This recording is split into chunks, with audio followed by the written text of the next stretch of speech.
एक बार के लिए आप सारी किताबों को भूल जाइए, एग्जाम का कंसर्न भी आप छोड़ दीजिए। ये सवाल मैं आपसे पूछना चाहता हूं कि जो भी आपने डेविड ह्यूम के बारे में पढ़ा है, तो डेविड ह्यूम की फिलॉसफी पर्सनली आपके लिए क्या सेंस बनाती है, क्या मायने रखती है? तो मेरा सवाल यही है, मुझे आप बताइए कि डेविड ह्यूम की फिलॉसफी में आपको क्या बातें पसंद आई या क्या बातें नहीं पसंद आई। एक पल के लिए जरा आप अपने दिमाग को खंगालने की कोशिश कीजिए। जहां तक मेरी बात है तो मुझे ह्यूम की फिलॉसफी में अगर मैं सोचूं तो कम से कम मुझे 3 आइडियाज काफी इम्पोर्टेंट मुझे दिखते हैं, जो कि ह्यूम का, हम बोल सकते हैं कि ये मतलब ह्यूम का कंट्रीब्यूशन है फिलॉसफी में या फिर इन जनरल नॉलेज की फील्ड में या साइंस के लिए भी। हाँ, इन जनरल मतलब भी बोल सकते हैं हम, और अदरवाइज मतलब फिलॉसफी में ह्यूम का कंट्रीब्यूशन। तो 3 चीजें जो मुझे याद आती है ह्यूम की फिलॉसफी में। पहला है प्रॉब्लम ऑफ इंडक्शन। तो जो ह्यूम का प्रॉब्लम ऑफ इंडक्शन है वो मेरे लिए काफी इंटरेस्टिंग है। मेरे ख्याल से फिलोसॉफिकली ये एक इम्पॉर्टेंट कंट्रीब्यूशन है डेविड ह्यूम का। दूसरा, जो कॉजेलिटी को वो चैलेंज कर रहा है, ये एक मेरे ख्याल से बहुत इम्पॉर्टेंट कंट्रीब्यूशन है। और इसके बाद जो एथिक्स या मोरालिटी के डोमेन में ह्यूम ने वो इज और ऑट का जो डिस्टिंक्शन है उसके बारे में बात की है। इज वर्सेस ऑट की। Is necessarily does not mean ought to be या ought to be does not necessarily mean what is। मेरे ख्याल से ये काफी इम्पोर्टेंट पॉइंट है। तो हम इन तीन चीजों को डिस्कस कर सकते हैं। मैं डिस्कस करना चाहता हूं कि कैसे मेरे लिए ये सेंस बनाती है डेविड ह्यूम की बातें। तो अगर पहला हम देखें जो प्रॉब्लम ऑफ इंडक्शन है, अब कई बार मतलब फिलोसोफर्स की बातें ऐसा लग सकता है कि क्या बचकानी बातें हैं, क्या मूर्खतापूर्ण बातें हैं, क्या बेवकूफ़ी भरी बातें हैं, मतलब इसका कुछ तुक नहीं बन रहा। बट ये आपको ऐसा इसलिए लग रहा है क्योंकि आप समझ रहे हो कि आप ज्यादा होशियार हो और वो जो फिलोसोफर है जिसका नाम किताबों में दर्ज है, इतिहास में दर्ज है, और आप गंदी नाली के कीड़े जिसको कोई जानता नहीं और आपकी बातें मायने भी नहीं रखती। तो आप सोच रहे हो आप ज्यादा होशियार है और फिलोसोफर वो बेवकूफ है। तो आप सोच रहे हो डेविड ह्यूम तो बेवकूफ है, कुछ तो भी वो बोल रहा है। खासकर जब इस तरह की बात, जब डेविड ह्यूम बोलता है कि अगर सूरज हजारों साल से रोज उग रहा है, रोज सुबह सूरज उगता है, केवल इस आधार पे हम ये सर्टेनिटी के साथ नहीं कह सकते कि कल सुबह भी सूरज उगेगा। इनफैक्ट अभी मतलब सूरज ढल रहा है और इसके बाद अंधेरा छाने वाला है, और ये डर की बात हो सकती है कि अगले दिन सुबह सूरज ना उगे। और ये डर कहाँ से आ रहा है? ये डर आ रहा है ह्यूम के चैलेंज से कि हम सर्टेन नहीं हो सकते। तो ये बहुत बेवकूफ़ी भरा लग सकता है। इनफैक्ट जब मैंने मतलब first time I was introduced to Hume's philosophy, तो मैं भी मतलब गाली बक रहा था लिटरली ह्यूम को, क्योंकि मैं अपने आप को ज्यादा समझदार समझ रहा हूँ ना, मैं होशियार समझ रहा हूँ कि मतलब मैं इजीली रिफ्यूट कर सकता हूँ किसी की भी बात, क्योंकि वो मेरा जो एग्जिस्टिंग पैराडाइम है, जो एग्जिस्टिंग फ्रेमवर्क है, जो एग्जिस्टिंग नॉलेज है, उसमें फिट नहीं बैठ रहा। तो यही अधिकतर लोगों के साथ होता है कि भाई कोई बात आई, उसको असेस करने में हम यूज करते हैं ऑलरेडी जो हमारे दिमाग में है, जो फ्रेमवर्क या जो एग्जिस्टिंग नॉलेज है, एग्जिस्टिंग थॉट प्रोसेसेस हैं। तो सामान्यतः कोई भी आदमी, किसी भी आदमी को हम डेविड ह्यूम की ये बात बताएंगे कि कल सुबह सूरज निकलेगा, हम सर्टेनिटी के साथ नहीं कह सकते, तो वो भी गाली बकेगा, हमको भी गाली बकेगा और डेविड ह्यूम को भी गाली बकेगा। लेकिन अगर हम उसको गहराई से उसकी पड़ताल करें कि ह्यूम क्या कह रहा है, तो फिर वो सेंस बनाता हुआ दिख सकता है। क्योंकि अगेन लॉजिक के पॉइंट ऑफ व्यू से, और लॉजिक एक फील्ड है, फील्ड ऑफ नॉलेज है, फील्ड ऑफ फिलोसफी भी है, मैथमेटिक्स में भी लॉजिक आता है। और आज की दुनिया जो इतना सारा टेक्नोलॉजिकल डेवलपमेंट हुआ है, अगर लॉजिक की फील्ड नहीं होती तो वो सब हम नहीं कर पाते। अलग अलग फील्ड्स ने कंट्रीब्यूट किया है आज की स्थिति तक पहुंचने में, लेकिन लॉजिक का भी उसमें इम्पोर्टेंट रोल रहा है, और लॉजिक नहीं होता तो हम नहीं पहुंच पाते। तो अगर लॉजिक मायने रखता है तो हम फॉर्मल इंक्वायरी भी कर सकते हैं, थ्योरेटिकल इंक्वायरी कर सकते हैं कि कोई चीज लॉजिकली कंसिस्टेंट है कि नहीं है। तो जो डेविड ह्यूम का आर्ग्यूमेंट है वो लॉजिकल पॉइंट ऑफ व्यू से हम देखें तो it makes a lot of sense. ये बात सही है कि मोस्ट लाइकली 99.9999% कल सुबह सूरज उगेगा।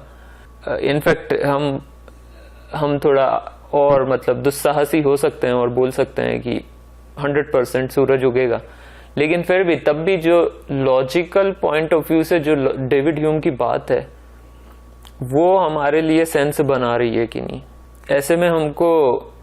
ऐसे में हमको देखना चाहिए कि भाई ह्यूम किस स्कूल का फिलोसोफर है। वो एम्पिरिसिज्म के स्कूल को बिलोंग करता है, एम्पिरिसिज्म को बिलोंग करता है। तो एम्पिरिसिज्म बेस्ड ऑन एक्सपीरियंस है। तो जब आप इस पोजीशन को समझेंगे कि भाई आप एम्पिरिसिस्ट पॉइंट ऑफ व्यू एक्सेप्ट कर रहे हैं, तो आप कुछ कंसेशन से दे सकते हैं ह्यूम को कि हाँ भाई बेस्ड ऑन एक्सपीरियंस, लेकिन एक्सपीरियंस हमारा हमेशा पास्ट के बारे में। तो हमारे पास ऐसा कोई एक्सपीरियंस नहीं है जिसके आधार पे हम बोल सकें कि जो अभी तक हुआ है वो ही आगे भी होगा। क्या कोई ऐसा हमारा एक्सपीरियंस है जो उसको सर्टिट्यूड दे पाए? अगर हम स्ट्रिक्टली एम्पिरिसिस्ट पॉइंट ऑफ व्यू को एक्सेप्ट करें तो ह्यूम की बात हमारे लिए सेंस बनाती हुई दिखेगी। दूसरा, फिर डेविड ह्यूम ये भी बोल रहा है कि जस्ट कोई चीज होती आई है, पहले हुई, फिर हुई, फिर हुई, फिर हुई, उसके आधार पे हम बोल रहे हैं आगे भी होगी। तो ये जो हम बोल रहे हैं असल में ये एक तरह की सर्कुलर फैलेसी है कि हम इंडक्शन से ऑलरेडी ये जो चीज है कि पहले जो हो चुका है उसके आधार पे आगे भी होगा, ये खुद इंडक्शन है। जो पास्ट के हमारे एक्सपीरियंस हैं कि पास्ट में हुआ और उस आधार पे ये फिर अगली बार फिर हुआ और उसके आधार पे अगली बार हुआ, ये खुद इंडक्शन है। और इंडक्शन से ही हम उस इंडक्शन को प्रूव करने की कोशिश कर रहे हैं। तो ये एक तरह की लॉजिकल फैलेसी है कि हम इंडक्शन के जरिए ही इंडक्शन, क्योंकि फ्यूचर में क्या होगा हम सर्टेन नहीं हो सकते थ्रू अवर एक्सपीरियंस, क्योंकि future is yet to come and we have no means to have the experience of future. तो हम केवल इंडक्शन के जरिए ही उसको जस्टिफाई करने की कोशिश कर रहे हैं। तो इंडक्शन के जरिए इंडक्शन को जस्टिफाई कर रहे हैं। ये एक मतलब लॉजिकली मतलब लॉजिकल सर्कल हो गया, एक तरीके से फैलेसी हो गई। अगर आप थोड़ा बहुत भी लॉजिक को समझते हैं तो आप मेरा पॉइंट या डेविड ह्यूम का पॉइंट इजीली समझ सकते हैं। अब बात ये नहीं है कि डेविड ह्यूम मतलब एब्सोल्युटली करेक्ट है। बात ये है कि जो भी फिलोसॉफिकल डिस्कोर्स उस टाइम का था, वहां पर जो गैप्स हैं डिस्कोर्स में, डेविड ह्यूम क्वेश्चंस अराइज कर रहा है। तो वो हमको अपॉर्चुनिटी दे रहा है कि हम उन गैप्स को फिल करें और जो हमारे सोचने के फॉल्टी तरीके हैं उनको हम रेक्टिफाई करें। इनफैक्ट अगर हम कांट की फिलॉसफी देखें तो कांट भी जैसे इंस्पायर्ड हुए थे रिस्पॉन्ड करने के लिए डेविड ह्यूम को। उनका फेमस स्टेटमेंट भी है कि कुछ ऐसा है कि it was Hume who aroused me from my dogmatic slumber. तो ऐसे ही जब कोई भी ऐसा हमारा डिफरेंट पॉइंट ऑफ व्यू आता है तो बजाय एकदम से उसको रिफ्यूट करने के, उस फिलोसोफर को बेवकूफ पागल कहने के, हम उसकी बात को पर अटेंशन पे कर सकते हैं और हम असेस कर सकते हैं अपनी सिचुएशन, और अगर कुछ गैप्स हैं तो उनको भरने का काम कर सकते हैं। तो मेरे ख्याल से मतलब ह्यूम इस मामले में मतलब थोड़ा उस वक्त काफी प्रोवोकेटिव फिलोसोफर रहा होगा डेफिनेटली, मतलब कई लोगों को कि उसने भावनाएं भी आहत की होंगी।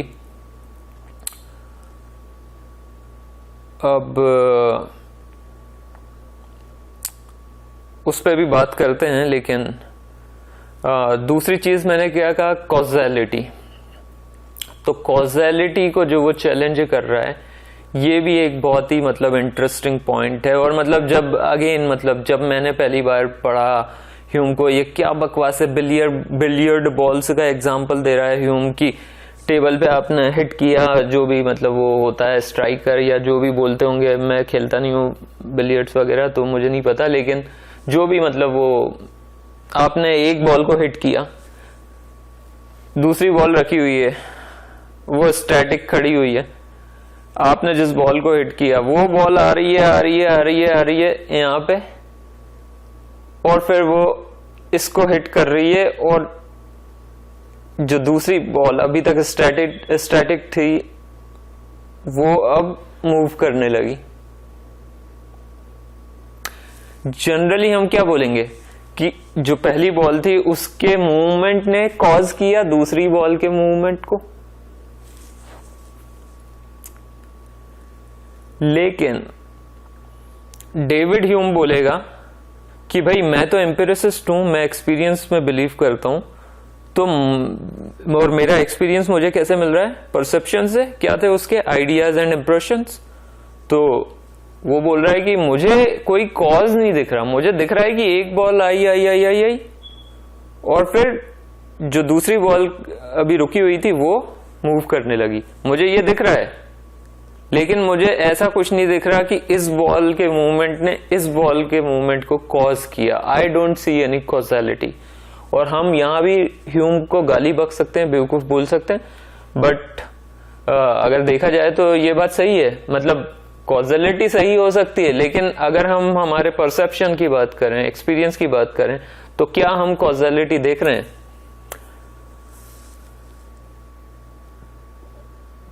मजेदार बात यह है कि फिर से वही कि हमारा जो सोचने का तरीका है, पर्सपेक्टिव है, आज के तारीख में इतना कॉम्प्लेक्स हमारा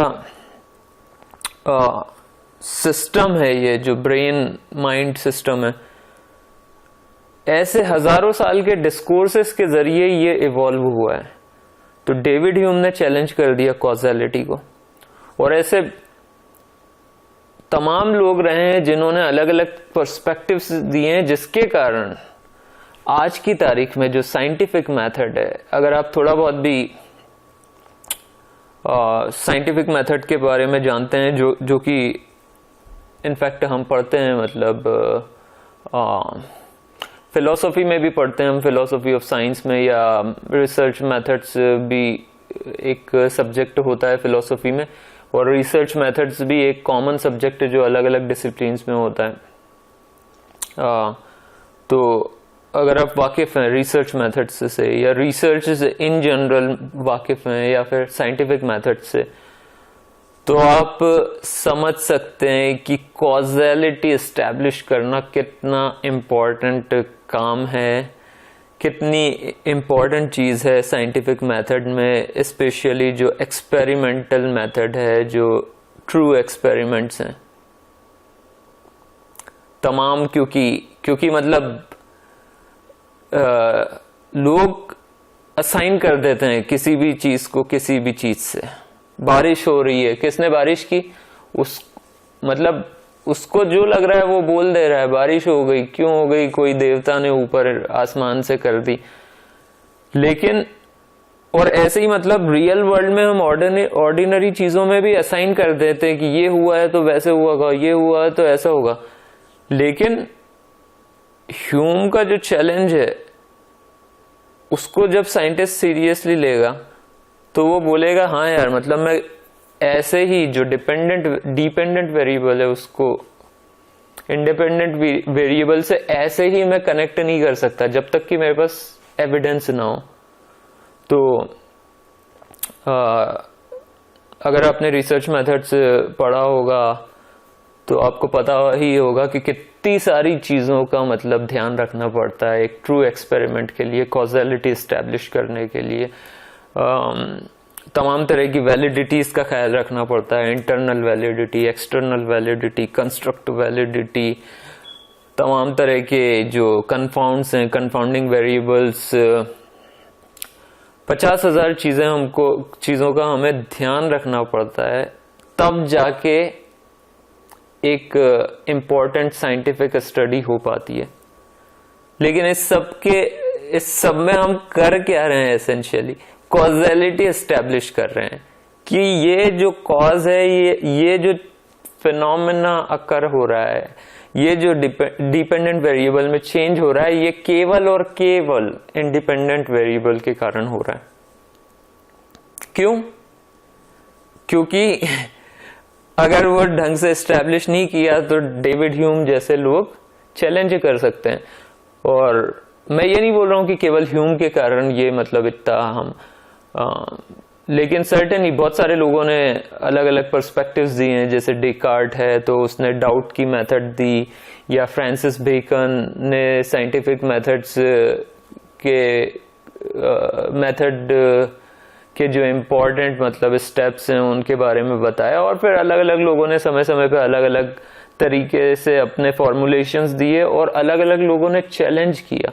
तो हमेशा आप ऐसे रिजेक्ट नहीं करते हो कि अरे ये क्या बकवास कर रहा है, हम जानते हैं, हमको पता है, सब सही है। हम तो कोई चीज को जब आप कोई मतलब कोई मतलब पर्सन कुछ कह रहा है, आपको देखना चाहिए बात में सब्सटेंस है कि नहीं। और अगर वो इम्पोर्टेंट क्वेश्चन रेस कर रहा है तो फिर उसको एड्रेस अगर आप करते हैं तो आप अपने आप को ही बेहतर कर लेते हैं उस प्रोसेस में। तो जो भी लोग, अगर कोई कॉजालिटी को चैलेंज कर रहा है और अगर साइंटिस्ट लोग उसको सीरियसली अटेंशन पे कर रहे हैं और अपने काम को इम्प्रूव कर रहे हैं डेमोन्स्ट्रेट करने के लिए कि हाँ मतलब यहाँ पर ये चीज ही इस ए बी को कॉज कर रहा है, एस्टैब्लिश हम करने के लिए हमने इतने तरीकों से ये इतनी सारी चीजें हमने एम्प्लॉय की है, इतनी सारी मेथड्स हमने, इतने सारे टूल्स हमने एम्प्लॉय किए हैं कि ये इंश्योर हो सके। तो इसमें क्या होता है, साइंस की ही तरक्की होती है ना। साइंस इन जनरल डेवलप होता है, इवॉल्व होता है। तो मेरे ख्याल से मतलब ह्यूम का ये जो कॉजालिटी को चैलेंज करना है, ये भी काफी इम्पोर्टेंट चीज है, ये इम्पोर्टेंट कंट्रीब्यूशन है। मोस्ट इम्पोर्टेंटली हमको मतलब इस सेंस में भी देखना चाहिए कि हमारा जो देखने का तरीका है हम उसी में कैद होते हैं। लेकिन कई बार कोई थिंकर आता है, फिलोसोफर आता है और वो आपके सोचने के तरीके को चैलेंज कर देता है। मेरे ख्याल से ये ज्यादा इम्पोर्टेंट चीज है बजाय प्रैक्टिकल गेन्स। प्रैक्टिकल गेन्स तो हमें होते ही हैं, लेकिन ये इम्पोर्टेंट चीज है क्योंकि हमारा दिमाग ऑलरेडी हम मतलब एक बॉक्स में कैद हो गए होते हैं। तो thinking out of the box जो बोलते हैं, तो इनफैक्ट मतलब जो फिलोसोफर कोई आता है और वो उल्टी सीधी बात बोलता है, हमको वो मतलब एकदम से मूर्खतापूर्ण लग सकती है, नापसंद आ सकती है, लेकिन असल में वो हम उसको ऐसे देख सकते हैं कि वो उसको इंस्पिरेशन की तरह देख सकते हैं कि जो हमको इंस्पायर कर रहा है to think out of the box. और फाइनली जो तीसरी चीज है वो क्या मैंने बोली थी, हाँ एथिक्स, मोरालिटी, जो ह्यूम की फिलॉसफी में था, इज ऑट का जो डिस्टिंक्शन, ये इम्पोर्टेंट है। इज ऑट, एथिक्स क्या है आज के जमाने की, मोरालिटी क्या है। इनफैक्ट मैं ये सोच रहा था कि मतलब मजेदार है, मतलब क्योंकि जो जिस तरीके से मतलब आज की तारीख में जो सोशल मीडिया जिस तरीके से काम करता है, एल्गोरिथम बेस्ड, और एक ये टेंडेंसी है शायद, ये इन जनरल मतलब हमारे अंदर ये है ही, इनेट कुछ है कि हम जो कंटेम्पररी चीज़ें हैं उनमें ज़्यादा इंटरेस्ट रखते हैं। इनफैक्ट कंटेम्पररी भी नहीं, मतलब इमीडिएट क्या है, जो हॉट एंड हैपनिंग क्या है। तो ऐसे में मतलब मैं वीडियो बनाऊं कोई पुराने 100 साल 200 साल 1000 साल पुराने फिलोसोफर के बारे में, people do not care about मतलब द पास्ट। पर मेरे लिए पास्ट बहुत इंटरेस्टिंग है, और कई बार मतलब ये इंटरेस्टिंग तरीका हो सकता है यूट्यूब पे जो लोग करते हैं, मतलब कि आपको जो भी टॉपिक चूज करना है, बनाना है, बनाओ, लेकिन उसको अटैच कर दो उस चीज से जो अभी हॉट एंड हैपनिंग है। तो अभी जैसे कि ये जॉनी डेप का जो एम्बर हर्ड का जो केस चल रहा है, काफी मतलब लोग उसको देख रहे हैं। तो ये एक अच्छा आइडिया हो सकता है कि मैं कुछ इस तरीके का टाइटल दे दूं वीडियो को या थंबनेल में कि David Hume's suggestion to Johnny Depp. पर मैं ऐसा नहीं करूंगा, मतलब मैं मतलब चाहता हूं, मैं लोगों को इनवाइट करना चाहता हूं कि फॉर अ मोमेंट हम जो अभी हो रहा है उसको थोड़ा साइड में कर दें और हम सोचने की प्रक्रिया में जाएं कि एसेंशियली क्या हो रहा है। ये भले ही बातें पुरानी हो, फिलोसोफर्स पुराने हैं, लेकिन उनका काम कैसे कंटिन्यू कर रहा है हमारी लाइफ में। तो ये भी जो आइडिया है डेविड ह्यूम का कि जो व्हाट इज है, that does not necessarily mean what ought to be. क्या होना चाहिए, क्या है, क्या होना चाहिए। और क्या होना चाहिए का मतलब ये नहीं है कि वो हो ही। इज और डिस्टिंक्शन जो है ह्यूम की, वो काफी इंपॉर्टेंट है। अब सवाल है कि क्यों इंपॉर्टेंट, इसके जरिए हो क्या रहा है। भाई इज और डिस्टिंक्शन उसने बात कर दी कि ये दोनों सेम चीज नहीं है, इसके जरिए हो क्या रहा है। मेरे ख्याल से ये हमको एक पर्सपेक्टिव देता है मोरालिटी को देखने के लिए। और आपको लग सकता है इसमें क्या बड़ी बात है, लेकिन अगर हिस्टोरिकली हम देखें तो मोरालिटी मतलब मोरालिटी बहुत एक लिमिटेड मतलब फ्रेम ऑफ माइंड से देखी जाती रही है कि व्हाट ऑट टू बी, क्या होना चाहिए, हमें कैसा जीवन जीना चाहिए, क्या करना चाहिए, क्या नहीं करना चाहिए, dos and don'ts. Historically traditionally अगर हम देखें तो ये सब हमें कौन बताते आए हैं, धर्म, प्रीस्टली क्लास, कि ये करो, ये नहीं करो, ये सही है, ये गलत है। लेकिन हम उनकी बातें क्यों मानते हैं, क्योंकि जो ग्राउंडिंग है मोरालिटी की वो हम कहां मान रहे थे, धर्म में। और धर्म में भी कौन, जो ऊपर मतलब प्रीस्टली क्लास से भी परे है, कोई गॉड या कोई स्क्रिप्चर हो सकता है, ट्रांसेंडेंटल एंटिटी हो सकती है। जनरली जैसे हम हिस्टोरिकली अधिकतर लोग यही बोलते आए कि भाई कमांड ऑफ गॉड है कि ये करो, ये नहीं करो। तो ऐसे में मोरालिटी ऑब्जेक्टिव और बाइंडिंग हो जाती है। लेकिन बात यही है कि क्या आप मानते हैं कि कोई भगवान है और वो सोर्स ऑफ मोरालिटी है। ये एक सीरियस क्वेश्चन है, क्योंकि मतलब क्या आपके पास कोई एविडेंस है कि ईश्वर नाम की कोई चीज है? तमाम लोग इतिहास में ईश्वर के विचार को नकार चुके हैं, चाहे वो भगत सिंह हो या फ्रेडरिक नीत्शे हो, जॉन पॉल सार्त्र हो, चारवाका हो, तमाम लोग हैं। ये मतलब आपको क्वेश्चन करना पड़ेगा कि मतलब क्या एविडेंस हैं आपके पास, क्योंकि हम बहुत सारी फैलेसीज होती हैं हमारी, ये साइकोलॉजिकल नेसेसिटीज और बायसेस होते हैं, और स्पेशली साइकोलॉजी पढ़कर हम जान सकते हैं कि हमारा दिमाग कितने तरीकों से मतलब ये सच को जानने के बारे में नहीं होता उतना अक्सर ये डिस्टॉर्ट कर देता है मतलब जो असल में है चीजें। और कई तरह के हमारे बायसेस होते हैं, मेंटल शॉर्टकट्स होते हैं, ह्यूरिस्टिक्स का यूज करता है हमारा माइंड। तो ऐसे में ये हर किसी को पूछना चाहिए। ऑफ कोर्स मतलब पर्सनली मैं खुद भी एक नास्तिक हूँ, एथीस्ट हूँ, लेकिन डेविड ह्यूम भी एक एथीस्ट थे। अब मजेदार बात यह है कि जब डेविड ह्यूम का अंत समय नजदीक था तो लोग इंतजार में थे कि आखिर दिनों में ये व्यक्ति मान लेगा कि हाँ ईश्वर का अस्तित्व है, क्योंकि समहाउ मतलब ये भी हमारे साथ होता है। और इनफैक्ट साइकोलॉजी में एक टेरर मैनेजमेंट थ्योरी भी है, अब मुझे नहीं पता ये कितनी वैलिड है नहीं है, लेकिन सामान्यतः उसका ये है क्रक्स कि जैसे जैसे लोग बूढ़े होते जाते हैं तो वो मौत का डर उनको कई चीजों में विश्वास बढ़ा देता है, जैसे उनका कल्चर, उनका जो भी इतिहास वगैरह, या फिर ईश्वर में उनकी आस्था, धर्म वगैरह वगैरह। लेकिन डेविड ह्यूम और कई बार जो फिलोसॉफिकल क्लैरिटी है वो मतलब मायने रखती है, वो आपको ट्रांसफॉर्म कर देती है।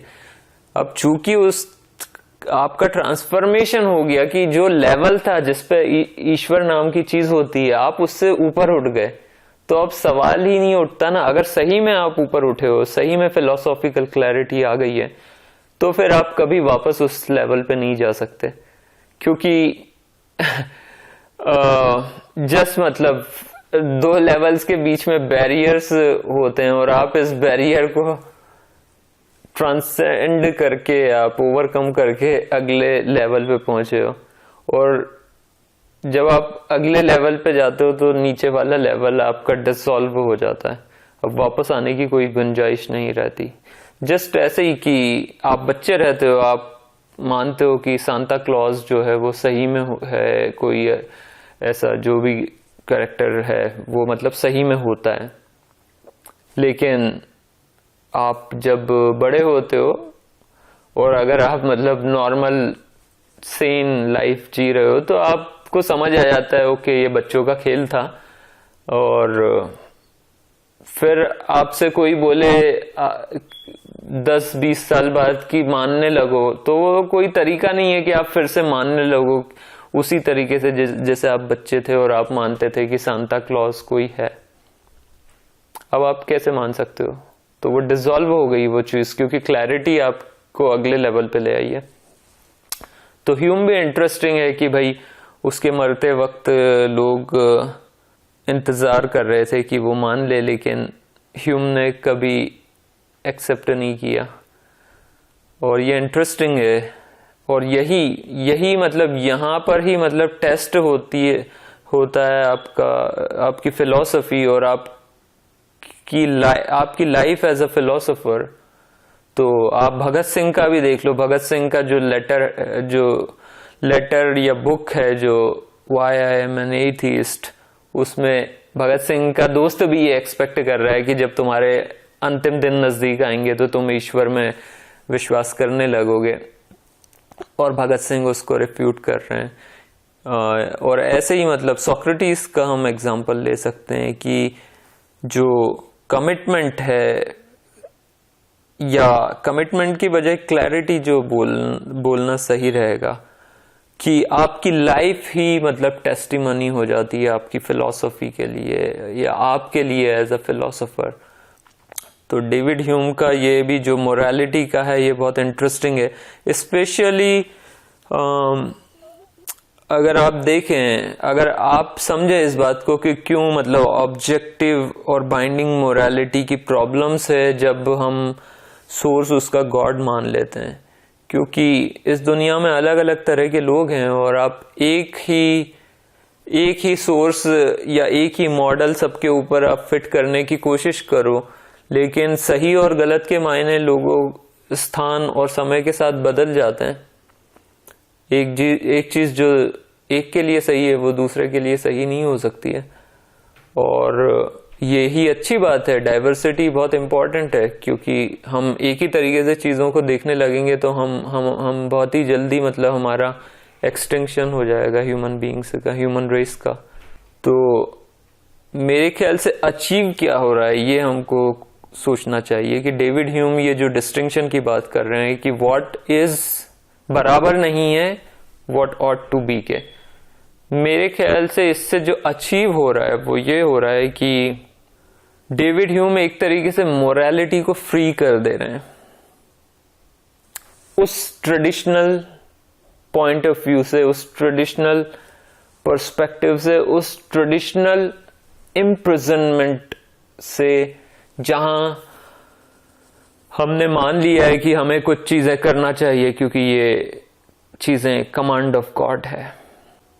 और इसके मायने क्या हैं और समझने के लिए हम मतलब फिर जो मॉडर्न एथिक्स हैं उनको जब हम उन पे बात करेंगे, आप अगर उनको एक्सप्लोर करेंगे तो आप और बेहतर समझ सकते हैं, या फिर आप एग्जिस्टेंशियल फिलॉसफी अगर पढ़ेंगे तो आप और बेहतर समझ सकते हैं कि क्यों ये इम्पोर्टेंट है इस बात को समझना कि जो जैसे कि सार्त्र की फिलॉसफी में होता है कि क्या है जो सोसाइटी का जो ट्रेडिशनल नोशन है कि एसेंस प्रोसीड्स एग्जिस्टेंस, और उसको रिवर्स कर दे रहे हैं सार्त्र की एग्जिस्टेंस प्रोसीड्स एसेंस। तो ये सब हम अगर जब सार्त्र के बारे में बात करेंगे या एग्जिस्टेंशियल फिलॉसफी की बात करेंगे तो इन चीजों को डिस्कस करेंगे, पर आई होप कि आई मेक सेंस जब मैं बोल रहा हूं कि डेविड ह्यूम इस डिस्टिंक्शन के जरिए एक तरीके से मोरालिटी को फ्री कर दे रहे हैं, और कई बार फ्री करना बहुत जरूरी हो जाता है क्योंकि हम आजाद होने की कोशिश करते हैं, लेकिन ये हमारी स्थिति है, हमारी ग्राउंडेडनेस है, हमारी फिजिकलिटी में, हमारे साइकोफिजिकल मेकअप में कि हम बार बार ट्रैप हो जाते हैं। और स्पेशली मतलब साइकोलॉजी पढ़ने के बाद मुझे और ज्यादा गहराई से ये बातें समझ आई कि मतलब we are just bound to be that, we are bound to be confined. तो ऐसे में जब फिलोसोफर्स हमें अलग पर्सपेक्टिव से चीजों को दिखाते हैं तो वो हमको लिबरेट कर रहे होते हैं, और वो फिर चाहे कॉज़ैलिटी हो, इंडक्शन हो या मोरालिटी हो, इन सभी के डोमेन में डेविड ह्यूम एक लिबरेटर की तरह मुझे दिखते हैं। और डेफिनेटली ऐसे ही मैं और फिलोसोफर्स के बारे में आगे और बात करूंगा, लेकिन हर बार मेरा सवाल यही होगा कि जिस भी फिलोसोफर के बारे में मैं बात कर रहा हूं, और मैं ये कोई एग्जाम इन वीडियोस में मैं बुक्स की परवाह ना करके, एग्जाम की परवाह ना करके, मैं केवल अपने रिमेम्बरेंस के आधार पे मैं बात कर रहा हूं कि पर्सनली मुझे मतलब मैं कैसे रिलेट कर पा रहा हूं ह्यूम की फिलॉसफी से। और ये बहुत इंपॉर्टेंट है कि आप खुद भी ये क्वेश्चन करें जिस भी फिलोसोफर को पढ़ते हैं कि वो पर्सनली आप उसके साथ या उसकी फिलॉसफी के साथ कैसे रिलेट कर पा रहे हैं। क्योंकि अगर आप रिलेट नहीं कर पा रहे हैं तो फिर वो मतलब ये है कि चीजें आपके लिए सेंस नहीं बना रही है। उस केस में आप रट्टा मार सकते हैं फिलोसफीज का और लिख सकते हैं, हो सकता है आपको एग्जाम में मार्क्स मिल भी जाएं, लेकिन ये बहुत अच्छी स्ट्रेटेजी नहीं है क्योंकि कंसेप्चुअल क्लैरिटी नहीं होगी तो आपके लिए जो रूट लर्निंग है वो बहुत ज्यादा मुश्किल हो जाएगी, और ना वो एग्जाम के पॉइंट ऑफ व्यू से अच्छा है और ना ही इन जनरल एक अच्छे स्टूडेंट की ये कैरेक्टरिस्टिक है। और स्पेशली अगर आपका फिलोसफी में इंटरेस्ट है तो डेफिनेटली ये मतलब अच्छा नहीं है। और केवल फिलोसफी नहीं, इन जनरल हम जब चीज़ों को पढ़ते हैं तो हमको रिलेट करने की कोशिश करना चाहिए।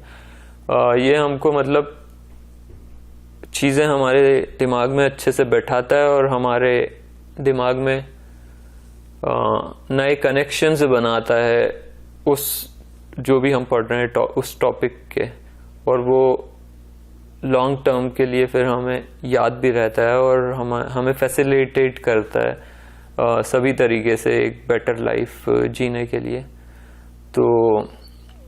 तो मेरा यही कहना है किसी भी फिलोसोफर के, और चूंकि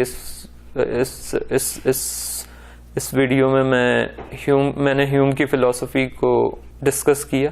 इसके अलावा आप लोग मेरी जो बुक्स हैं फिलोसफी के ऊपर वो चेकआउट कर सकते हैं, और मैं रिलीजन के ऊपर एक बुक लिख रहा हूँ, अगर वो मैं पब्लिश कर दूंगा तो उसकी लिंक मैं ज़रूर दूंगा। और ये मतलब ये एग्ज़ाम के बारे में नहीं होगी, ये मतलब इन जनरल मेरा इंटरेस्ट है रिलीजन में, तो मैं अपने दोस्त के साथ इस बुक पे काम एक्सप्लोर कर रहा हूँ आइडियाज़ को कि हम कैसे नए तरीके से नए ज़माने में रिलीजन को देख सकते हैं, खासकर जब दुनिया भर में हम इतने सारे रिलीजियस क्लैशेस एंड कॉन्फ्लिक्ट्स देखते हैं। तो ऐसे में क्या सेम तरीका हो सकता है रिलीजन को देखने के लिए। तो आप जो भी मतलब मेरे दूसरे चैनल्स हैं या मेरी जो बुक्स हैं उन सब के लिंक मैं डिस्क्रिप्शन में दे दूंगा, और आप उनको एक्सप्लोर कर सकते हैं।